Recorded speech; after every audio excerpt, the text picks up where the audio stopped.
საქმიდან ახლა თითქოს ეს ეხება, თითქოს რა ანუ რეალურად кейსი ეხება სამედიცინო ინვენტარის თუ აპარატურის შესყიდვის რაღაცა მოცემულობას, აიდანაც სადაც მოხდა რაღაცა გაფლანგვა, ხო? ამაზეა საუბარი და არის კონკრეტული თანხა, ხო? 1.300.000 რაღაცა ლარის ოდენობის ამბავი. ეს ნაკლებად საინტერესოა ხა ჩემი გადმოსახედიდან. ეს უბრალოდ ხა შერჩეული არის აშკარად ისეთი кейსი, რომელიც ასე ვთქვათ, ყურადღებას მაინც და მაინც არ მიაპყრობს ისეთ თემებზე, სადაც მართლა დიდი ფული კეთდება თავდაცვაში და ზოგადად. ვილაპარაკოთ ამაზეც, მაგრამ ჯერ კი. ხო, ანუ ეს кейსი არის, ნუ აქ ხა მე სხვა დეტალები ხა ჯერჯერობით არ არის ცნობილი, მაგრამ ნუ ამას ედავებიან, ხო, რეალურად ბაზრის კვლევის გარეშე, ასე ვთქვათ, ბაზრის შესწავლის გარეშე, მათ განახორციელეს ტენდერი და შესაბამისად შეისყიდეს რაღაცა უფრო ძვირად, ვიდრე ეს შეეძლოთ შეესყიდათ და ამის აქედან გამომდინარე და ფიქსირდება ეს გაფლანგვა. ნუ ეს არის ახლა აქ მეტი მნიშვნელოვანი დეტალი ამ ეტაპზე აქ არ არის. კი ბატონო, რაც შეეხება თქვენ ახსენეთ, რომ ეს არის ყურადღების უფრო სუსტ თუ მცირე მასშტაბის დარღვევაზე თუ დანაშაულზე გადატანა. რა იქნებოდა უფრო მსხვილი და ფიქრობ თუ არა რომ ამ კონკრეტულ უწყებით დაინტერესება შეიძლება ყოფილი პრემიერის გვართან მისასვლელად სჭირდებათ ან არ ვიცი ზოგადად ამ უწყებაში პრობლემებზე რა სიტყვით. მე ჩემი თვალსაჩინარიდან მე კორუფციის საკითხებზე მუშაობდი და თავდაცვის სამინისტროშიც მუშაობდი კორუფციის საკითხებზე, ანტიკორუფციულ პროგრამას ხელმძღვანელობდი ნატოს ეგიდით, ნატოს კეთილსინდისიერების ამაღლების პროგრამას და ზოგადად ანტიკორუფციული რეფორმებში ვიღებდი მონაწილეობას ეროვნულ დონეზე და ქვეყნის მასშტაბით. დიახ. ამიტომ კარგად ვიცი რა ხდება ამ თვალსაზრისით. რეალურად ბიძინა ივანიშვილის მიერ ჩამოყალიბებული კორუფციული სისტემა დიახ. ისი არის აწყობილი, რომ ყველა გზა ყველგან მიდის. ანუ საბოლოო ჯამში ყველა გზა მასთან მიდის. მაგრამ ეს გზები ახლა რა თქმა უნდა შეფარულია, ხო? მათ ძალიან კარგად იცის ვინ დითი და სად როგორ შეულობდა ფულს. ეს იყო ცენტრალიზებულად კონტროლირებადი სისტემა, ესე იყო არის აწყობილი და ასე ვთქვათ, კი ახლა შეიძლება ვიღაცამ სადღაც კუნჭულში რაღაცის უფლება მისცეს თავის თავს, ასე ვთქვათ, თვითნებურად.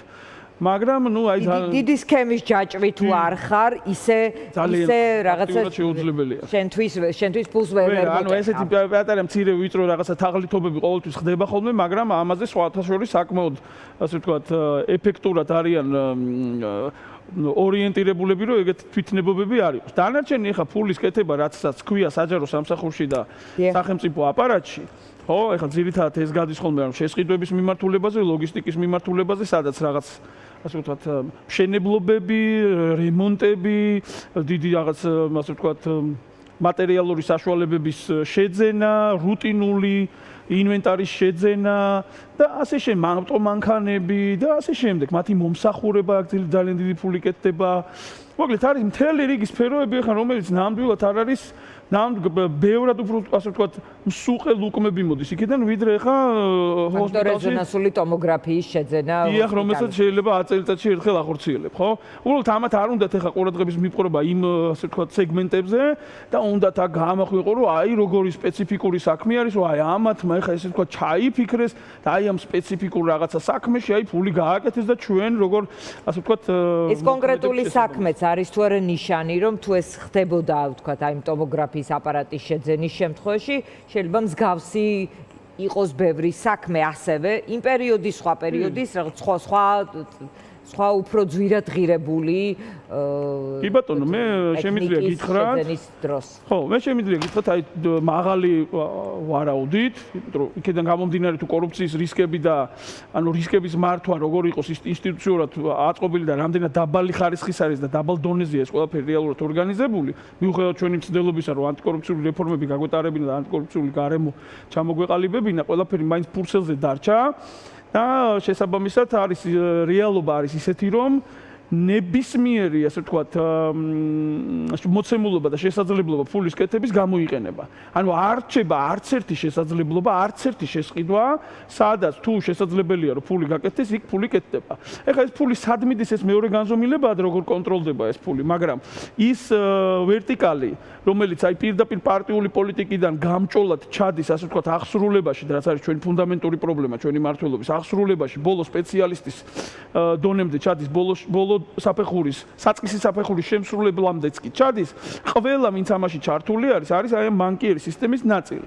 და შესაბამისად აი ამ ხაზში, რომელიც აი ამ კორუფციულ, ასე ვთქვათ, სქემას არეგულირებს, იქ მოყავთ ძალიან საანდო ხალხი, თავიანთი ხალხი, რომელიც максимალური გარანტია აქვს. ყველას ბრალეულობა, რა თქმა უნდა, სხვადასხვა მასშტაბის არის, სხვადასხვა მასშტაბის, სხვადასხვა ხარისხის, მაგრამ ეს ისეთი ბანკიერი პროცესი არის, რომ შეიძლება ეხა პარალელურ პროცესში იყო, მაგრამ იცი რაც ხდება რა. ეხა საჯარო მოხელე რო ხარ და თუ ველოდნე სისტემურად უყურებ და მით უმეტეს რაღაცნაირად ბმაში ხარ ამ პროცესებთან, იცი რომ აქ მაღალი რისკები არის და სადაც მაღალი რისკებია, იქ ეს რისკები, ანუ იქ თემა აუცილებლად კეთდება, იმიტომ რომ კონტროლი არ აქვს.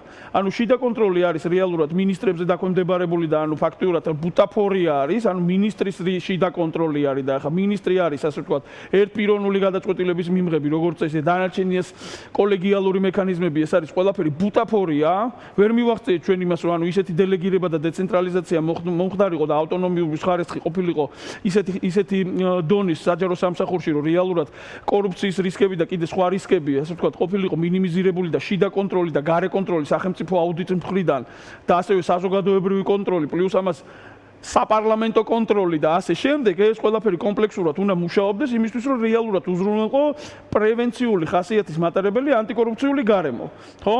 და მე ჩადიხარ უკვე, ეხლა მაგალითად ბრიტანეთში ფოკუსი აქვს თაღლითობაზე, ხო? ანუ არის ახლა ყველგან არიან თაღლითები, შეიპარებიან სისტემაში, მუშაობენ იქ და რაღაც შესაძლებლობა რო აქვთ, რაღაცეებს აკეთებენ. მაგრამ თაღლითობაზე კიდე სხვა ფოკუსი არის, მაგრამ სისტემური კორუფცია, როდესაც გაქვს ქვეყანაში, ეს იმას ნიშნავს, რომ პოლიტიკური ძალა, რომელსაც უყრია აი ეს უკონტროლო დაუბალანსებელი ძალა უფლება, რაც არის ჩვენი პოსტკომუნისტური სენი, ისინი მთლიანად ფლობენ ამ კორუფციულ სისტემას. აწყობენ ამ კორუფციულ სისტემას და ამ კორუფციულ სისტემას ორი დანიშნულება აქვს.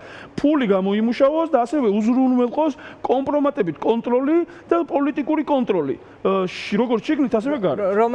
რომელი ვერსია მუშაობდა საქართველოს შემთხვევაში? ორივე მნიშვნელოვანი, იმიტომ რომ ეხლა ეს კომპრომატებით ბრძოლის დრო დადგა, კონტროლის დასრულდა და ეხლა აი გახსოვთ თუ ანუ რა ვიცი, აი ალასანიას დროიდან მოყოლებული, ხო? კაბელების საქმე. კაბელების საქმიდან მოყოლებს. სულ ხანდახან შიგა და შიგ ვიღაცებს ესენი ეჩალიჩებოდნენ, ხო? ანუ როგორი რაღაცა არის, რომ სისტემა სანამ ანტიკორუფციული, ხა მე მაგალითად როდესაც ამ რეფორმებზე მუშაობდი, მე ვიცოდი რომ ხა ამას ეს არის გრძელვადიანი რეფორმა.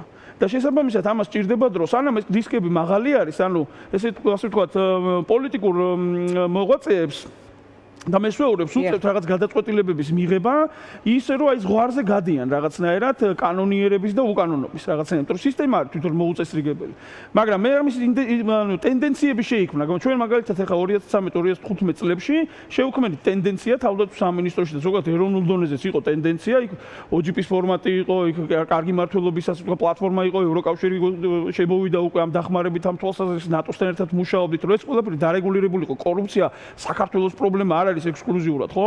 ყველგან არის კორუფცია და ყველგან არის კორუფციის რისკების რეგულირება. თავდაცვა არის უწყება, სადაც ყველაზე სერიოზულ თანხებთან, ვთქვათ, საქართველოს ჯანდაცვასთან ერთად, მაგრამ სერიოზულ და ყველაზე მსხვილ შესყიდვებთან არის. დიახ, გარდა მაგისა, უსაფრთხოების სექტორში საიდუმლოების ხარისხი მაღალი არის და ასე ვთქვათ, საიდუმლო შესყიდვები შემოდის, შეიძლება იყოს ისეთი ტიპის რაღაცების შესყიდვა, რომელიც არის მაგალითად ასე ვთქვათ, ერთი წყაროდან შესყიდვის საჭიროება იყოს და ასე შემდეგ, მაგრამ ამას ჭირდება კარგი შიდა და გარე კონტროლი და საპარლამენტო კონტროლი და ასევე კარგი დაგეგმვა და გამჭვირვალე პროცესები.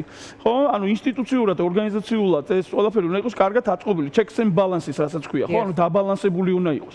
ანუ ეს ამაზე ვმუშაობდით ჩვენ და შესაბამისად ოღონდ რაღაც ეტაპზე, რაღაცა მომენტის მერე აშკარა გახდა, რომ ესენი არავითარ რეფორმებს ამ თვალსაზრისით არ აპირებენ და რეალურად აქ არის კორუფცია გამოყენებული, როგორც საბჭოთა დროს იყო და როგორც ნებისმიერ ავტორიტარულ ქვეყანაში გამოიყენება.